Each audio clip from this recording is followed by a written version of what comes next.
ఇవాళ సూటిగా ఆంధ్రప్రదేశ్ ప్రజలు కాదు, ప్రపంచంలో ఉన్న ప్రతి తెలుగువాడు, హిందూ అని చెప్పుకునే ప్రతి ఒక్కళ్ళు కూడా జగన్ని సూటిగా ప్రశ్నిస్తున్నారు. ఎందుకు అంటే తిరుమల తిరుపతి దేవస్థానం అనేది ఒక ఎమోషనల్ కనెక్షన్ అన్నమాట దేవుడితో. అలాంటి తిరుమల ప్రసాదాన్ని ఈ జగన్మోహన్ రెడ్డి గవర్నమెంట్ లో కల్తీ నెయ్యి వాడి 20 కోట్ల లడ్డూలు భక్తులకి అందచేసి వాళ్ళ మనోభావాలను దెబ్బతీయటం అనేది నిజంగా ఇంత దుర్మార్గంగా చెయ్యాలా? దేవుడి ప్రసాదంలో కూడా మీ అవినీతిని చూపించాలా? ఇవాళ జగన్ ఏమంటున్నాడు, ఇదంతా నా మీద కుట్ర జరుగుతుంది అంటున్నాడు. కుట్ర అనేది ఎట్లా 2019 నుంచి 2024 మధ్యలో మాత్రమే టీటీడీలో గీ అనేది టెండర్లు మారినాయి. మీ ప్రభుత్వ హయాంలోనే టెండర్లు మార్చారు.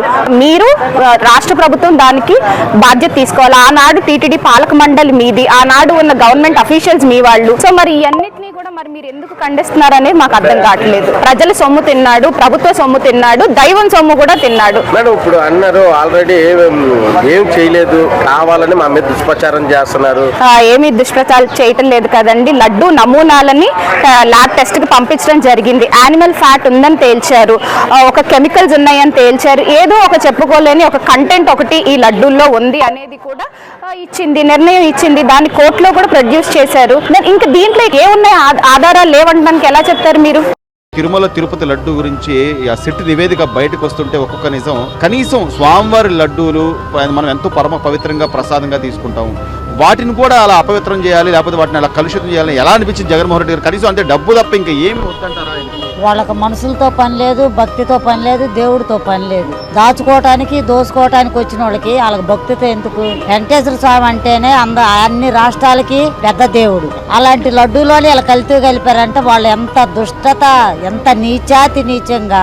జగన్మోహన్ రెడ్డి తిరుపతి దర్శనానికి వెళ్ళినప్పుడు లడ్డు ఇచ్చారు పంతులు గారు, ఇస్తే లడ్డు ఇలా పెట్టుకొని తీస్తాడు. నువ్వు తినలేని లడ్డు ఎంతమంది ప్రజలకు ఎలా పెడుతున్నావు, ఎంతమంది భక్తులు ఎలా తింటారు అనుకున్నావు? అంటే అందులో కల్తీ కలిసిందని వాడు నోట్లో పెట్టుకోవాలి జగన్మోహన్ రెడ్డి. తెలిసే చేస్తారండి, తెలియకుండా ఎలా చేస్తారు? ఆ నెయ్యి బదులు ఆ కల్తీ నూనె వాడారు. రూపాయి కూడేసుకోవాలి, రిస్క్ బ్యాలెన్స్లు కట్టుకోవాలి. మందు మాఫియా, ఇసుక మాఫియా, లడ్డు మాఫియా, దేవుడిది కూడా మాఫియా చేస్తే వాడు పుట్టగతులు ఉండకుండా పోతాడు. 11 సీట్లు వచ్చినాయి. ఇప్పుడు కన్నా ఆలోచించుకోమానండి జగన్మోహన్ రెడ్డి. ప్రసాదం లడ్డు అంటే మనం పరమ పవిత్రంగా భావిస్తాం. ఆ లడ్డూని కూడా కల్తీ చేశాడు చేసి సంపాదించి వాడాలి మంది డబ్బు దేవుడిది కదండి. దేవుడి ప్రజలు పని చేయొచ్చు. అసలు చేసినాడికి ఇంకా ఓట్లు వేస్తారా? ఇంకెక్కడికి వస్తాడు? దోపిడీకి అలవాటు పడి డబ్బు కాసిపడి ఇక్కడ చేసేసారు మొత్తం. మళ్ళీ దొరకదో ఛాన్స్, దొరికిన ఛాన్స్ పట్టుకున్నారు, దోసేసారు. దోసినంత కావాలి. ఇక లేదండి, ఇక లేదు అసలు. ఇక అందుకేనిగా మరి వెనక్కి పంపించేసే శాంతం 11 చేసింది. అసలు పచ్చి హోదా కావాలనేది కావాలన్నా కనీసం అసెంబ్లీకి కూడా రాకుండా జీతాలు కాజేయటం చేయటం చూస్తున్నాంగా. మోసం చేశాడు జనాన్ని. ఒకసారి నన్ను చూడండి మోసం చేశాడు. పోయాడు. ఇక డబ్బే కావాల్సినాడికి. జనం ఉంటే పోతే డబ్బు కావాలాడికి ముందు, అంతే. సన్నాసి పనులు చేస్తే ఇంకా ఆడట్టు వస్తాడంటే రాడాడు. ఎంతో గొప్ప దేవుడు అని ప్రజలందరూ తిరుమలకి వెళ్తారండి.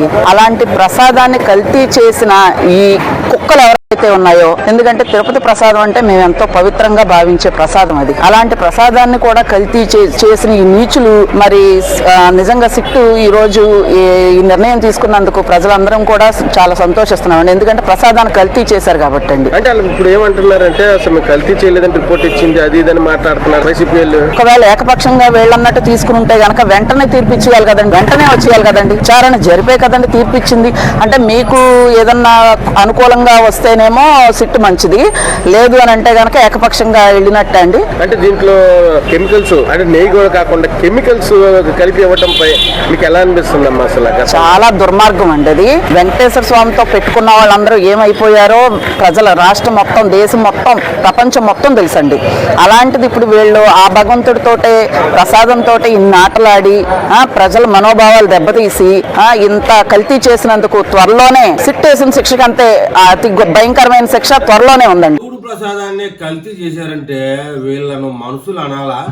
కమిషన్ల కోసం దేవుడి ప్రసాదాన్ని కల్తీ చేస్తారా? మీకు పుట్టగతులు ఉండవరా అని చెప్పి ఆంధ్రప్రదేశ్లో అందరూ అంటున్నారు. దేవుడు ప్రసాదాన్ని కూడా కల్తీ చేసే పాపం మూట కట్టుకున్నారు. అందుకే 11 వచ్చాయి.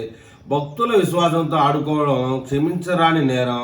దీనికి బాధ్యులైన వారిపై కఠిన చర్యలు తీసుకోవాలి. అందుకే పార్టీ మొత్తం సంకనాగిపోయింది. అయినా కూడా ఇంకా బుద్ధి రాలేదు వీళ్ళకి. ఏం కలిపారా? ఫ్యాట్ లేదు, ఏం లేదు. అసలు ఆవు పాలు లేకుండా నెయ్యిని క్రియేట్ చేసేది చూడరా, అదిరా మీరు గ్రేట్. ఏదైనా అందుకే నాశనం అయిపోవాలి.